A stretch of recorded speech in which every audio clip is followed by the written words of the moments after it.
Now we're bringing in Tamara Shoemaker, a regular on the show. She runs the Michigan Cyber Patriot Program, which not only teaches young people how to be cyber safe, but old people like Matt and I. Although Matt and I have been covering technology for a long time, so I feel pretty comfortable. But a lot of my friends, not so much, right, Tamara?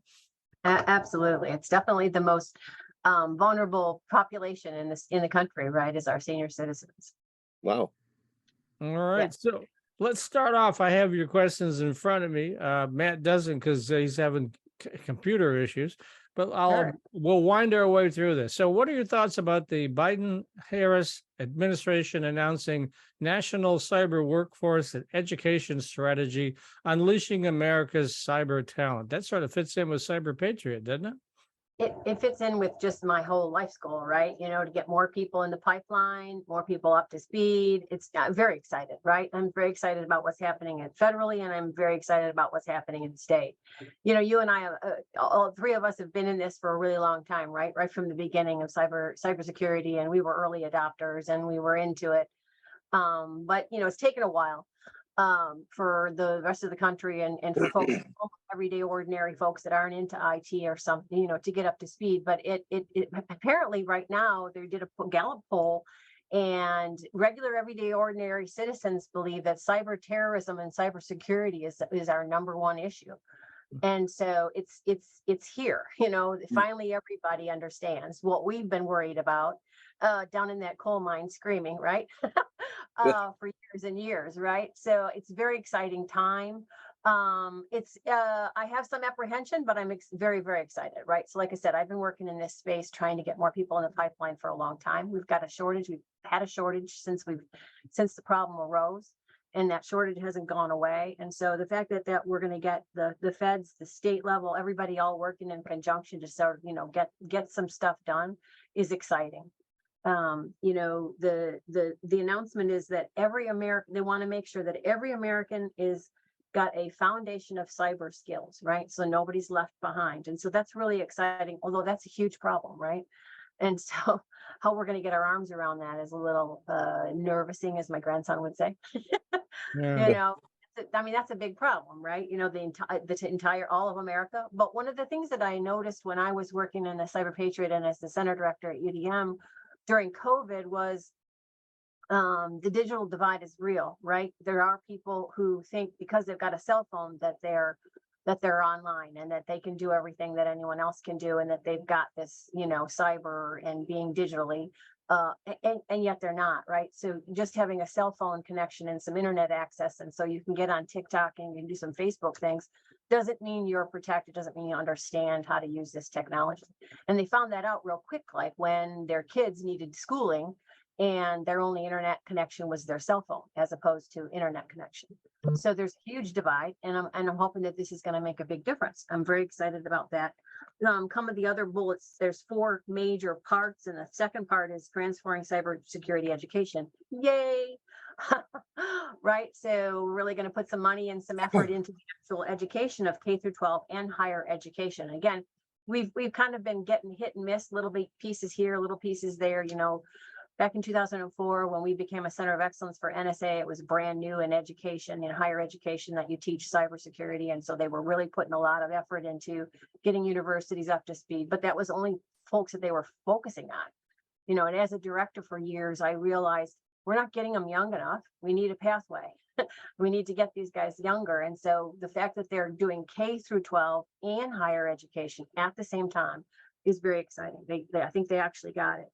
One of the other things that this strategy has incorporated is competency based. And one of the things when I put together the auto industry's training and at the fundamental and advanced level and certification program is that competency piece, right? Whenever you get into certifications, there's an awful lot of ones that are multiple guess kind of tests. And so you can study and you can pass multiple guess, but when you get down to competencies and you actually have to show what you're doing, that does my heart good, right? Because I know, okay, maybe this person can mess with my system because they showed me that they actually can be, that they were trained, that they know what they're doing, that kind of stuff. So the fact that they're incorporating some of these really big, important points, I think is very exciting. And then the whole national workforce, trying to get more people into the pipeline in general, right? With a diverse kind of population. Bad guys are using diverse people to do this, right? They're not using the same, everybody exactly the same, just like the generation before. But we haven't actually been pushing on that real hard. And so I'm glad that they're working on that. And then the greater collaboration is their last sort of pillar, right? So that they can collaborate together with industry, academia, and government. Now, again, that's one of those, well, we've tried that before, and hopefully it will stick. And we'll make some progress in that collaboration, because I really think that, we're all in this together, and we need each other, and we need all the differing opinions about how we get there. So I'm pretty excited about that. Okay, so how do you see the governor's new MI program, I can do it, fitting with the Biden-Harris strategy? Well, it's almost as if it was written for to coincide. I'm very excited about this LEAP program for the state of Michigan. I've been working with the state of Michigan for years now, right? Trying to get that pipeline built and get more folks involved. And we've had some good starts and some good stops and, all that kind of good stuff. And this is one of those ones that I'm pretty excited about, because again, they're really working on every child getting a background, right? And in cyber and the digital divide. And so they're working on early K through early K, right? So early fours, making sure that kids are getting up to speed so they can be successful right off the bat.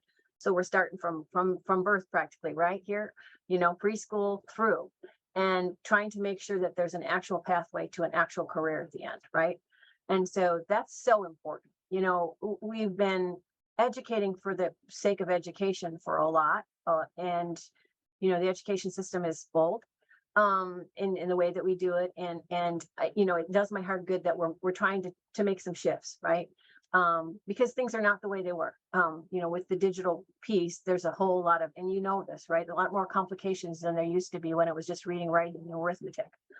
You start adding tech and virtual and AI and all the stuff that we got to deal with now, and we better be doubling down on education for our young people, or we're going to be lost. There's going to be the have and have nots, right? That diversity, that divide is just going to continue to widen unless we really work on it. And so it does my heart good that she's going to be working on that piece and making sure that happens, and that there's a connection between early all the way through. One of their other pillars is that 60 by 30. I don't know if you know about sort of the governor's sort of some of their goals, right? So they want to increase people who have certifications and college degrees to 60% of Michigan by the age of 30, right? So that by the age of 30, everyone is, can hold their own water, right? They can go to work, they got a paycheck, they've got a good paying job. And then also that makes people want to come to Michigan, right? So the economic department has been for forever, and I know you guys have worked with them as well. They've been doing a really good job aligning cybersecurity and education and our workforce, our cybersecurity workforce, with economic development, right? Because we've had the big three here for a really long time. A lot of really technical jobs, a lot of engineers in our state. And so, we do have a wealth of knowledge here. And so the fact that they've been able to get the word out that we have these technical things, and then the fact that we're going to be doubling down to increase it, right now we're at 50% and she wants to get it up to 60%. Which I think we can all get behind, making sure that folks by 30. I know my kids, thank goodness, are older than that now. And nobody's living in my basement. Good for you. Woohoo! So I got two of them through certification tech schools, and I got two of them through college, and so now it's only grandchildren I got to worry about, right? So I think this is a lofty goal, and I think that I'm excited about doing that. And then again, her last goal is the same goal as the country's, which is that community, that working together. And that's my main fear for the state and the feds is they're opening up the spigot, right? So there's going to be federal dollars, there's going to be state dollars, there's reorganizations, there's new bureaucracies that are being put together. My only prayer is that they go and find out in the communities all of the things that are working, right? All of the grassroots things, all of the early adopters, all the things that are out there that are currently working, and see if they can't boost those up, rather than just throwing out RFPs to just the world and say, okay, we got a lot of money here, guys, come on down. Because, I always talk about some of those folks as like carpetbaggers, right? It's like suddenly, K through 12 is finally, figured out that they need cybersecurity. So suddenly there's a whole bunch of new companies that have come up with, cybersecurity training in a box for K through 12. And they're charging millions and millions of dollars for our school system to be able to drop it down. And it's like, that's not the way this needs to work, right? These little one-off solution things are not the way it's going to work. Minds and bodies and cooperation and all of us working together. That's the way that this is going to change, not by spending a lot of money on people making a ton of money in Silicon Valley and all over the place, right? Speaking of which, is a nice segue. You actually have written a book. You and your husband have written a book, I believe. I think he was involved. That teaches cybersecurity. Why don't you talk a little bit about that? Yeah, so over the years working in the Cyber Patriot and working at the school system in the K through 9 thing, I realized that our teachers just don't have the kind of resources that they need, or where to start, right? Where do you start? Do you buy one of these cybersecurity in a box and call it a day? Or, where do you begin? And there are some educational standards out there that higher education uses for cybersecurity. All of the different kind of cybersecurity degrees, all the associations came together and put together a standard and a guideline on what you need to teach. And so what we did was, to try to make it easier for our teachers, we made a very understandable book. That's a conversational book, rather than, oh, this is the standard and you must do this and you must do that. It was a conversation between a high school teacher, a middle school teacher, and an academic who knows the standard, and sort of explains to them how, in the different levels that they teach, how they can adopt lessons for their students that then will be a pathway, right? So their knowledge will build and continue to build as they move their way through the educational process. And we tried to make it as easy and conversational as we could. We did not want these teachers to have to have some book that's government-ese on going guidance and standards. And that is my husband's superpower. He can take those lovely documents and make them understandable to you and I. And so we wanted to make sure that was easy to implement. And then we also wanted to make sure there were a ton of resources available for the teachers, because we didn't want them to only have their option of paying tons and tons of money to have something delivered to them, right? We wanted to actually educate them, because as they're learning and getting better at this, then they truly are teaching right at that point. It's not just reciting something that they've memorized, right? Because they had to figure it out for themselves, and they're teaching their students how to figure it out for themselves. Because this is a real personal thing, right? Your digital world and securing it, is different for you than it is for me, and all over. And so being able to do that is really important. And so we were pretty excited about putting that together. I also when I was looking through the US, the new, the president's strategy, there was there was some resources in there for free for teachers too, which I don't have in the book, but I want to make sure people know. So Checkpoint is a training and security company. They have this program called MIND, MIND, where instructors and teachers using their secure academy program can get free training in cybersecurity. So I really want people to know about that. Accenture and Immersive Labs, which I work with, and didn't know this about them. I work with that when in the auto industry. I work with them. They helped me put together my certification testing, so that it was a scenario-based hands-on testing. Well, they're doing that same exact thing for entry-level cybersecurity training, and that's also free. So that was really a cool thing. I Keep Safe has no-cost training for educators, and what they're hoping to do is they're hoping to teach 400 teachers a month. That's a great goal. Usually I hear from, and I'm researching all over the place trying to see the different programs, and it's like, oh, well, we talked to 25 kids over the summer, or we did 100 kids over the summer, or whatever. If you're impacting on 400 teachers a month, that's a big impact, right? That's going to actually trickle down and make a big difference. So I was pretty excited about that. And then MasterCard also has supporting girls with a donation for STEM education and free education to educators, right? So a lot of them are now thinking, and it's one of the things that's been missing for a long time, and why we brought the book up, why we did this, was because there was no resources.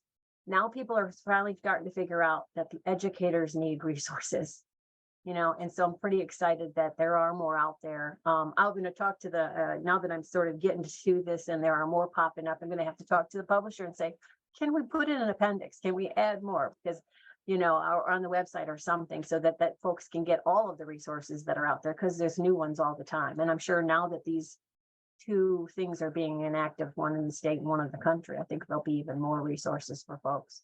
But that's the main reason, right? Is to make sure that those teachers have what they need. Two things. Why don't you tell us where folks can find the book and how much it costs? And then secondarily, you're really in need of sponsors and mentors. Let's talk about those two things. Sure. So for my Cyber Patriot program, for sure, always need mentors and always need folks involved in this fight with me. We have Michigan Cyber Patriot.com is where the all the things you can find out about the Michigan competition for K through 12 kids. It's also, as you alluded to, with the senior citizens as well. And then you can get a hold of, you can get our book. You can put Tamara Shoemaker and teaching cybersecurity in as your criteria in Amazon, and it pops right up. And a soft cover is $45, and you can also get a digital copy for much cheaper. So just to let you know, and if you could buy one and send it to your teacher in your local school, donate it to their library or whatever, getting those resources in their hands are really important to us. And the more support that we get sort of in the Cyber Patriot piece and some of that other stuff, we can then start to donate to, like, all my teachers. We have over 50 teachers in the state that are involved in this. I'd like to get one of those in each one of their hands if possible. So I definitely want to put out there to your listenership, if they can, help us out getting these books into these resources into their hands, we'd be very